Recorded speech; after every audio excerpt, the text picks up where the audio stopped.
Don't miss the tea. Subscribe now. Girl, sit down. Don't even look at the menu yet. You need a drink in your hand for this.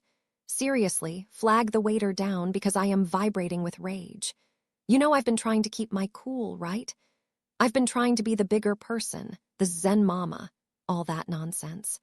But I am officially at my breaking point, and I need you to tell me if I'm crazy or if I'm finally seeing the light. Okay, so you know we are gearing up for the baby's first birthday, right? Can you believe she's almost one? It feels like I just gave birth yesterday, but at the same time, it feels like it's been a decade of chaos. Anyway, I've started the planning. Nothing too crazy, just close friends, friends with babies, a cute little smash cake situation. I want it to be happy. I want good vibes only. So I was talking to my sister-in-law the other day. You know, my husband's sister, the one who actually has a brain. We were chatting about the guest list, and she gets this look on her face. Like this pained, grimace-y look. And she asks me point blank, "Are you inviting Mom?" I just froze. Because, girl, that is the question that has been keeping me up at night. But before I could even answer, her own daughter, looks at me and goes, "I wouldn't, don't do it." When your own child tells someone not to invite you to a family event, you know you are the problem. That validated me so much, but it also opened the floodgates. Because here is the tea. I do not want this woman there. I physically recoil at the thought of her pretending to play happy family for 2 hours while I stress-eat cake in the corner. Let's look at the facts, shall we? I have been with my husband for 6 years. 6 years. It's not like I'm some new fling. We have an 8-month-old daughter. And this woman lives 15 minutes away. 15 minutes. I can drive to her house before a song finishes on the radio. And do you know how many times she has come over to visit her granddaughter, to just sit and bond, to help me while I was drowning in postpartum diapers and sleepless nights? 0, not once. No exaggeration. But oh my God, if you looked at her Facebook page, you would think she is basically raising the child. You'd think she's Mother Teresa reincarnated as a grandmother. She is the queen of the internet grandma performance. It makes me sick. She constantly posts pictures of my daughter with captions like, "My heart, love my grandbaby so much, my world." Whose world? You don't even know her. You wouldn't know which cry means she's hungry and which cry means she's tired because you are never there. And the profile picture drama. Girl, hold my hand because I might flip this table. What do you think she did next? She made my daughter, just my daughter alone, her public profile photo on Facebook. I felt weird about it. It's my baby, you know. I wanted some privacy. So I asked her nicely, respectfully, "Hey, could you please not use her as your profile pic?" She took it down. Fine, but 2 days later, 2 days. I go on TikTok and what do I see? Her profile photo is her and my daughter. She literally found a loophole. She thought, oh, she said Facebook, she didn't say TikTok. It was so petty.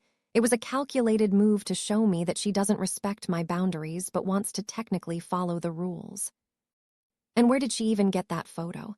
That brings me to the visits. The only time, and I mean the only time, she sees the baby is when my husband and I have to go over there to do her a favor. We drop off groceries, we help with some tech issue, whatever. We walk in and suddenly it's paparazzi hour.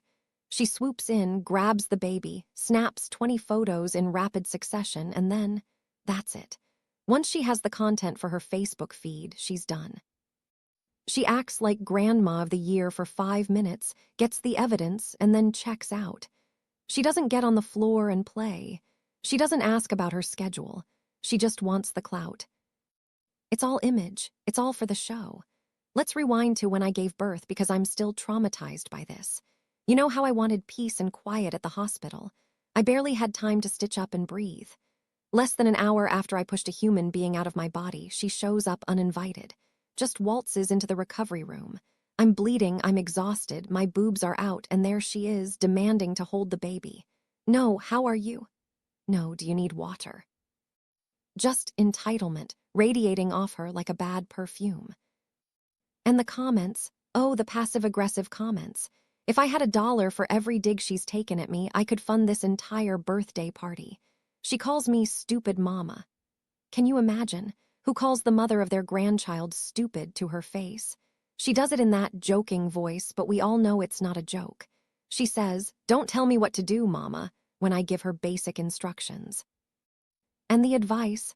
Listen to this. We live in Florida. It is August. It is literally the surface of the sun outside.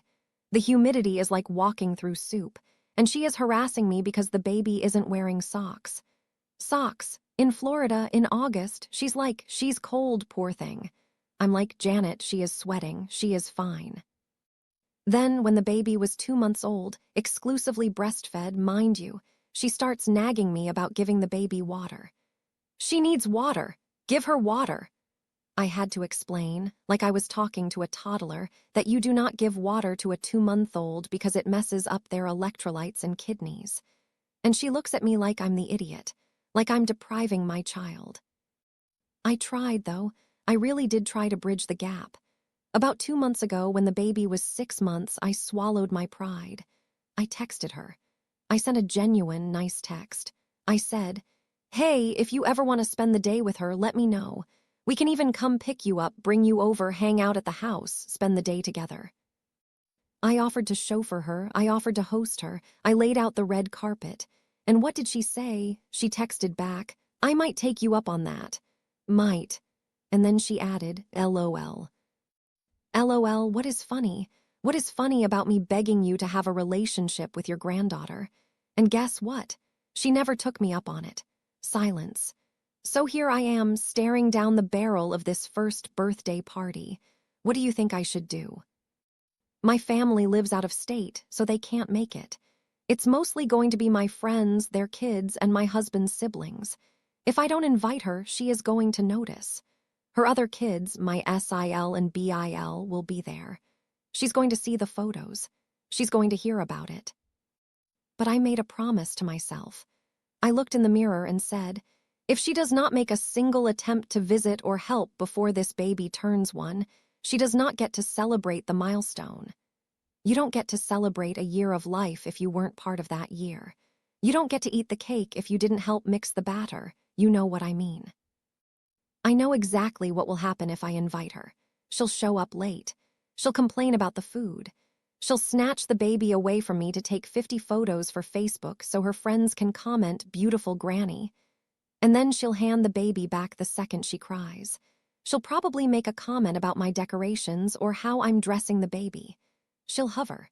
She'll suck the joy right out of the room. And I don't want that energy. This is my daughter's first birthday. I want to look back at the photos and see people who actually love us. People who brought me coffee when I was crying at 4 a.m. People who know my daughter's favorite toy. Not a woman who lives 15 minutes away and treats us like a photo op. But I'm scared, girl. I'm scared she's going to find out from the siblings and just show up. Can you imagine? The doorbell rings and there she is, armed with a passive-aggressive gift and a fully charged iPhone. I'm debating sending her a text beforehand, just ripping the Band-Aid off. Something like, "Hey, just so you know, the birthday party is going to be very small, just close friends and family who see her regularly. Hopefully, over the next year, we can work on you spending more time with her so you can be at the next one." Is that too harsh? Is that too petty, or is it just boundaries? I almost feel guilty, but then I remember the "stupid mama" comment and the guilt evaporates. Why should I protect her feelings when she doesn't care about mine? Why should she get the title of grandma without putting in the work? My husband supports me mostly. He's tired of her nonsense too, but he knows the fallout is going to be nuclear. She's going to cry to her friends, she's going to play the victim, she's going to paint me as the evil daughter-in-law who keeps the baby away. She'll probably post some vague, sad quote on Facebook about ungrateful family. But honestly, let her post whatever she wants. I know the truth. My calendar knows the truth. The empty spot in my living room where a grandmother should have been sitting for the last 8 months knows the truth. So, tell me, am I wrong? Would I be the worst person in the world if I just didn't invite her? Because in my heart, I feel like I'm protecting my peace. But my anxiety is telling me I'm starting World War I. Pour me another glass.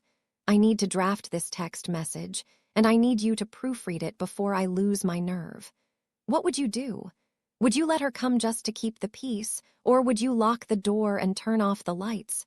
Because right now, I'm leaning towards changing the locks. I know the fallout will be messy. She'll cry to her friends, play the victim, and paint me as the evil daughter-in-law who keeps the baby away. She'll post vague, sad quotes on Facebook about ungrateful family. But I'm done catering to her drama. This is my daughter's first birthday. I want to celebrate with people who genuinely love and support us, not someone who treats us like a photo op. So, am I wrong for not inviting her? Or am I finally standing up for myself and my baby? What would you do in my shoes? Let me know before I hit send on this text, because once it's out there, there's no turning back.